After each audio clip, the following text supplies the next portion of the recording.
Welcome back, everybody, to another replay analysis.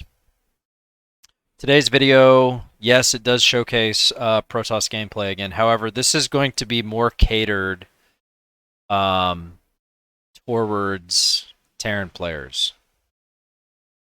So, with that in mind, we're going to go ahead and watch our teammate instead of my gameplay. So, the matchup here is Terran Protoss versus Zerg Protoss, right?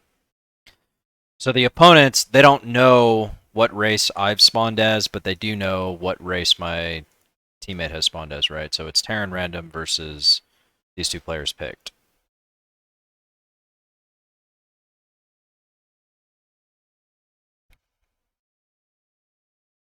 So when you know that you're playing in this matchup, the absolute best composition to go for is Sky Toss and Mech.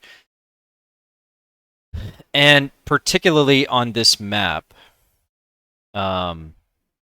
mech play is incredibly good against basically every ground composition. So when you have a Protoss teammate, now bear in mind this is a tier 1 master game, so all the players should know what they should be going, right? There is a meta, there is a way to play at this level. But anyway, so kind of getting back to what I was saying before, mech play on this map is incredibly good to anything ground. And it's so good, particularly on this map, that like from a Protoss perspective, playing anything other than air is just kind of pointless, right? Air play is incredibly good in conjunction with Sky Toss on a map that is designed like this.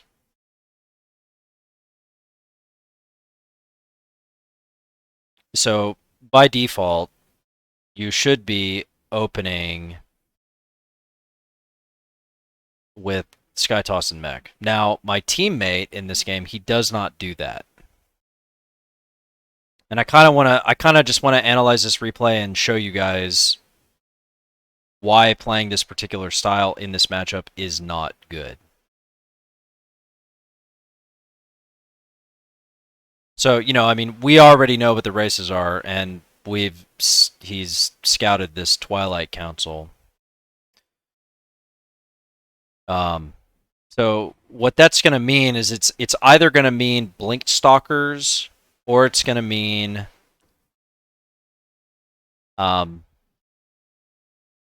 Dark Templar, right?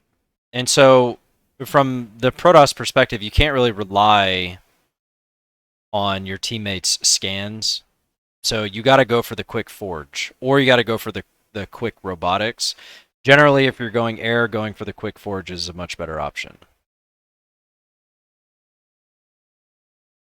But anyway, so I just kind of want to touch on why this style, from the Terran perspective, is just not very good. Now, if we think about this from a 1v1 perspective, opening like this is okay because this is sort of like the standard against Protoss, right? But if we think about this from the 1v1 perspective, what is one thing that Terran players always do in 1v1? They go for reactored Hellions, right? And the reason for this is because if you don't go for the reactored Hellions, you basically sacrifice all map control. Now, if we think about this from a PvZ perspective, what, like in 1v1, Protoss does not have map control up until the air units come out, right? And even then, they really don't have map control. So Protoss just does not have any map control against a Zerg player up until the like mid game, right? So with those two things in mind, as a Terran player, you should be defaulting to something that will provide you map control, right? Because the strength of Protoss in team games is being able to get up to a decent economy safely, not having to build cannons, not having to build this, not having to build that, right? That is the strength. So when you open like this, you are basically giving away a free third base, or you're essentially just going to lose to some kind of a pressure build, right? Because even if I were to open with something like Gateway, we're still not going to have enough defense with this open to deter pretty much any type of all-in that PZ is going to do, right?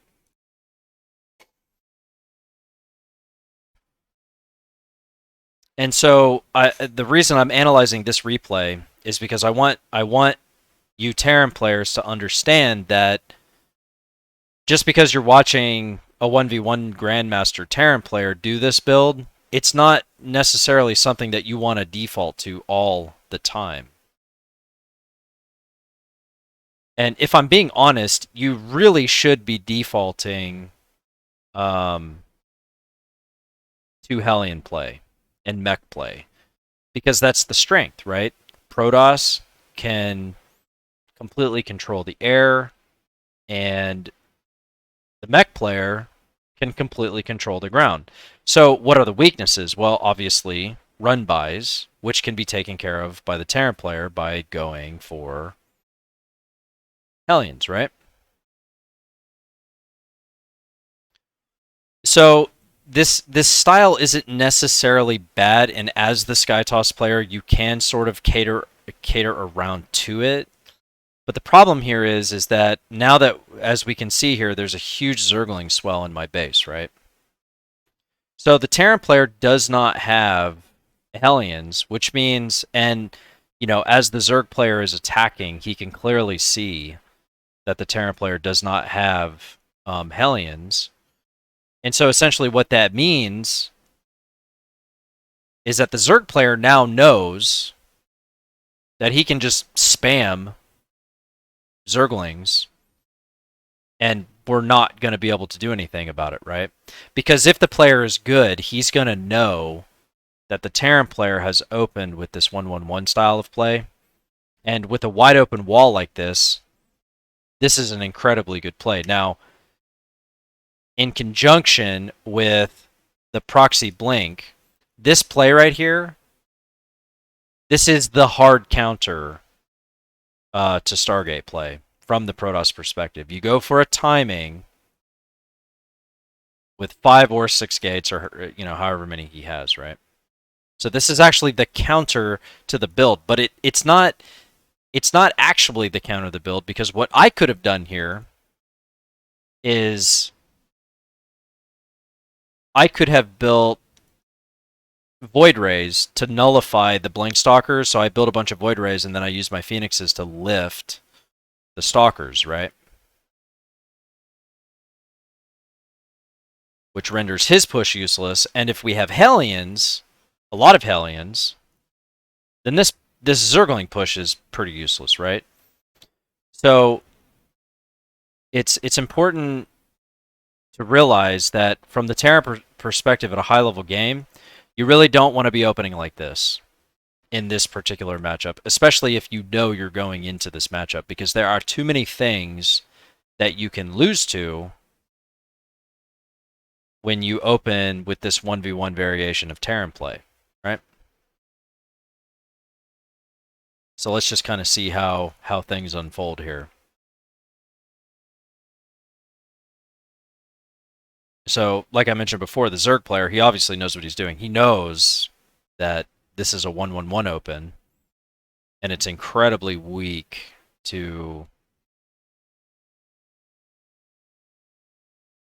this sort of Zergling style of play, right?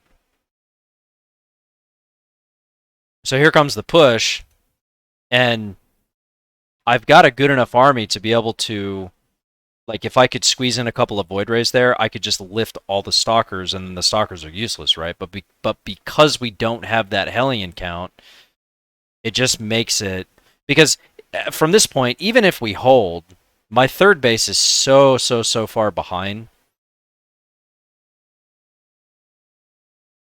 It's just sort of game over from here, right? So this style of play from the Terran perspective, it can, in theory, be good, but not on a map where it's really hard to like create a choke point here, and if you take your third, I mean, this style of play is just not very good with a Stargate style of play, right? So again, just to reiterate, you should be defaulting if you have a Terran, or excuse me, if you're a Terran player and you have a Protoss teammate, you should, and you're in this matchup, really anything Z, Zerg Terran, Zerg Protoss, whatever, you should be defaulting to something like 2-factory Blue Flame Hellion, 2-factory Cyclone, 2-factory, so that we have something to deal with the Zergling spam, right? So again, I do understand this is, me playing Protoss again, but I wanted to I thought that this was a really good replay to explain to Terran players when you're playing 2v2 why you really, it's not a bad build, but it's not a build that you should be using all the time, right? So, thank you guys for watching. If you liked the video, hit that thumbs up. If you don't, hit the thumbs down and subscribe for more. Thank you for tuning in, and I will see you guys next time.